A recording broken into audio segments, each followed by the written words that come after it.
नमस्कार दोस्तों, स्वागत है आप सभी का हमारे यूट्यूब चैनल महादेव की भक्ति में। आज हम इस वीडियो में आपको माघ मास महात्म्य का 25वां अध्याय सुनाएंगे। यदि आपको मेरी वीडियोस अच्छी लग रही हों तो मेरी वीडियोस को लाइक ज़रूर करें और हमें कमेंट बॉक्स में कमेंट करके ज़रूर बताएं और मेरे चैनल को जल्दी से सब्सक्राइब कर लें, जिससे आगे आने वाली कथाएँ आपको लगातार मिलती रहें। तो आइए शुरू करते हैं। पिशाच कहने लगा कि हे मुनि, केरल देश का ब्राह्मण किस प्रकार मुक्त हुआ, यह कथा कृपा करके विस्तार पूर्वक कहिए। देवदूती कहने लगा, केरल देश में वासु नाम वाला एक वेद पारंगत ब्राह्मण था। उसके बंधुओं ने उसकी भूमि छीन लिए, जिससे वह निर्धन हो गया और दुखी होकर अपनी जन्मभूमि को त्याग कर देश विदेश में घूमता और किसी व्याधि से ग्रस्त होकर मृत्यु को प्राप्त हो गया। उसका कोई बांधव ना होने के कारण उसकी वैदिक क्रिया नहीं हुई और ना ही उसकी दाह क्रिया हुई। इस प्रक्रिया से लोप होने से निर्जन वन में प्रेत होकर चिरकाल तक फिरता रहा। शीत, ताप, भूख, प्यास के दुख से हाहाकार करता हुआ वह नंगे शरीर से रोता फिरता था, परंतु उसको कहीं भी कुछ दिखाई नहीं देता था। सर्वथा दान न देने से वह अपने कर्म फल भोगता था।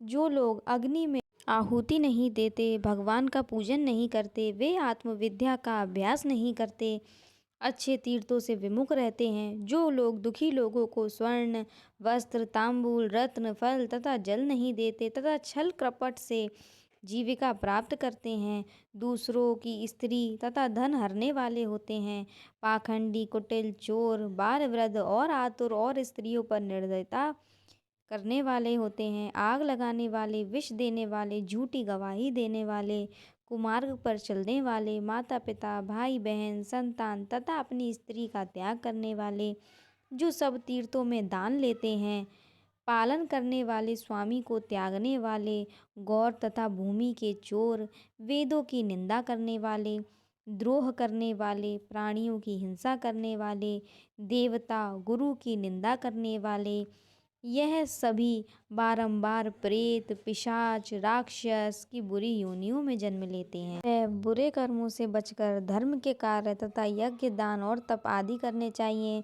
क्योंकि कर्म फल अवश्य मिलता है। इस प्रकार प्रेत की गति देखकर पाप कर्म कदापि नहीं करने चाहिए। ब्राह्मण कहने लगा कि इस प्रकार उस केरल के ब्राह्मण ने उस पर्वत पर अधिक समय व्यतीत करके एक मार्ग में एक पथिक को देखा, जो 2 गगरियों में त्रिवेणी का जल लिए हुए था, आनंद पूर्वक भगवान के चरित्र का गान कर रहा था। प्रेत ने उसका रास्ता रोककर कहा कि तुम डरो मत, इस गगरी का जल मुझको पिलाओ, नहीं तो मैं तुम्हारे प्राण ले लूँगा। देवदूती कहने लगा कि दुखी, दुर्बल, नंगे, मुरझाए हुए तुम कौन हो? पैरों से पृथ्वी को स्पर्श ना करके चलते हो। लोमश जी बोले। प्रेत के यह वचन सुनकर कहने लगा कि मेरा ऐसा होने का कारण सुनो।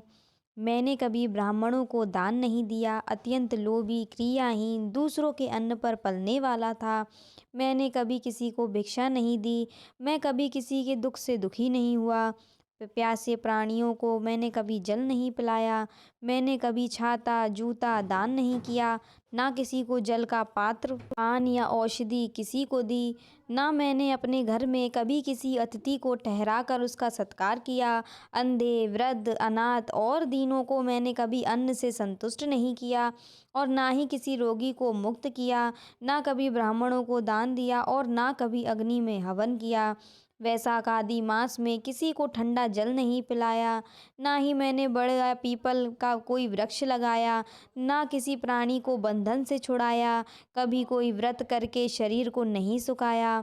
इस कारण मेरा पूर्व जन्म सब बुरे कार्यों में व्यतीत हुआ। मेरे पूर्व जन्मों के कर्म से ही मेरी यह गति हुई है। इस वन में व्याघ्र, भेड़िए से बचा हुआ मांस तथा जंतुओं के खाने से घिरे हुए फल या वृक्षों पर लगे हुए सुंदर फल तथा झरने का सुंदर जल सभी मिलते हैं, परंतु देव इच्छा से मैं कुछ नहीं खा सकता। सर्प की तरह केवल पवन भक्षण करके जीवन व्यतीत करता हूँ। बल, बुद्धि, मंत्र, पुरुषार्थ से लाभ, हानि, सुख, दुख, विवाह, मृत्यु, जीवन, भोग, रोग तथा वियोग में केवल भाग्य ही कारण होता है।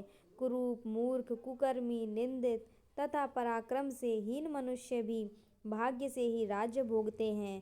काणे, लूले, लंगड़े, नीतिहीन, निर्गुण, नपुंसक भाग्य से राज्य प्राप्त करते हैं।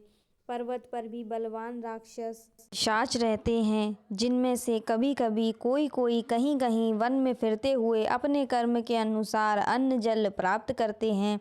परंतु आपको उनका भय नहीं होना चाहिए, क्योंकि धर्मात्मा पुरुषों की उनकी पवित्रता ही रक्षा करती है। ग्रह, नक्षत्र, देवता सर्वथा धर्मात्माओं की ही रक्षा करते हैं। यह पिशाच आप जैसे भक्त की तरफ आंख उठाकर भी नहीं देख सकते।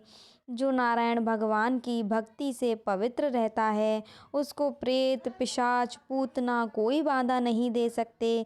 भूत, बेताल, पिशाच, गंधर्व, काकिन, शाकिनी ग्रह, रेवती, यज्ञ, मात्र ग्रह, भयंकर ग्रह, कृत्या तथा दूसरे दुष्ट जंतु पवित्र वैष्णव की ओर देखते तक नहीं। जिसकी जीवा पर गोविंद का नाम, हृदय में वेद तथा श्रुति विद्यमान है, जो पवित्र और दानी हैं, उनको कभी भय नहीं हो सकता। हे ब्राह्मण, इस प्रकार कर्मों का फल भोगता हुआ मैं यहाँ रहता हूँ, ऐसा सोचकर मैं शोक नहीं करता। एक बार मैं जमवालिनी नदी के किनारे पर गया था। वहाँ पर घूमते हुए मैंने सारस के वचनों को सुना था। इसी के साथ हमारा कथा अध्याय समाप्त होता है। कथा का अगला अध्याय सुनने के लिए आप मेरी वीडियोस को लाइक करें और मेरे चैनल को जल्दी से सब्सक्राइब करें।